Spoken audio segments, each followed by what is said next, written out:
Ang hindi magmahal sa sariling wika ay higit pa sa hayop at malansang isda. O, idol niya mga DDS nga hindi marunong mag-computer, sablay na naman. Ang iniidolo niyo na pangarap niyo magpresidente, yung di puta kung buhay si Rizal sa kalin, talaga ito ni Rizal. Ha?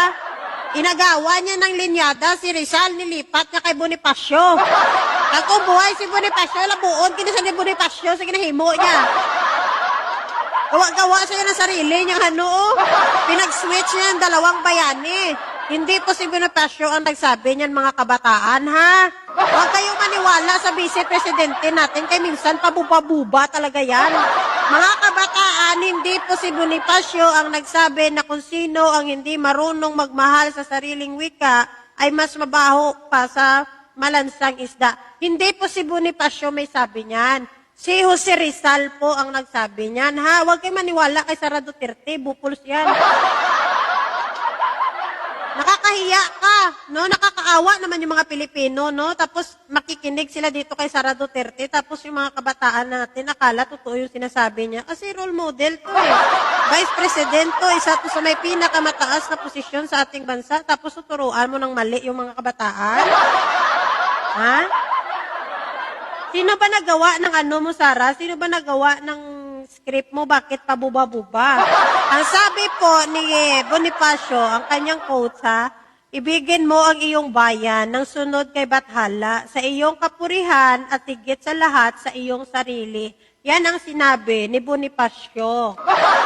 Ha? Hindi yung mahalin mo yung sariling wika mo. Porket sinabi dito ni Bonifacio na ibigin mo ang iyong bayan, hindi mo yan sinabi. Ha? Kasi alam mo sa sarili mo na hindi mo mahal ang bayan mo.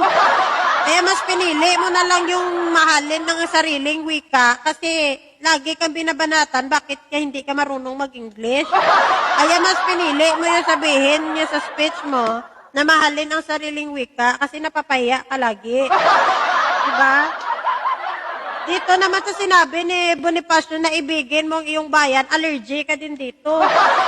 Kasi alam naman natin na hindi mo naman mahal ang bayan mo, mahal mo lang yung sarili mo. Mahal nyo lang yung sariling interest nyo. Allergy na allergy ka dito, kaya nga wala kayong imig sa West Philippine Sea eh. Hindi mo nga may paglaban yung soberanya ng Pilipinas eh. Kaya dito palang masasabi na ibigin mo yung bayan, oy, naku, nangangati ka na. Lalo na sinabi dito na ibigin mo ang iyong bayan ng sunod kay Bathala. Ay, naku po, allergy din kayo sa word na Bathala. No? Allergy din kayo sa word na Bathala. Remember, you are the president of hell, di ba? Presidente ka ng inferno, yan ang sinabi mo noon. Kayo ng ama mo, kayo yung nag-self-proclaim na kayo yung papalit kay Sataning sa ilalim. Diba? Kaya allergy kayo.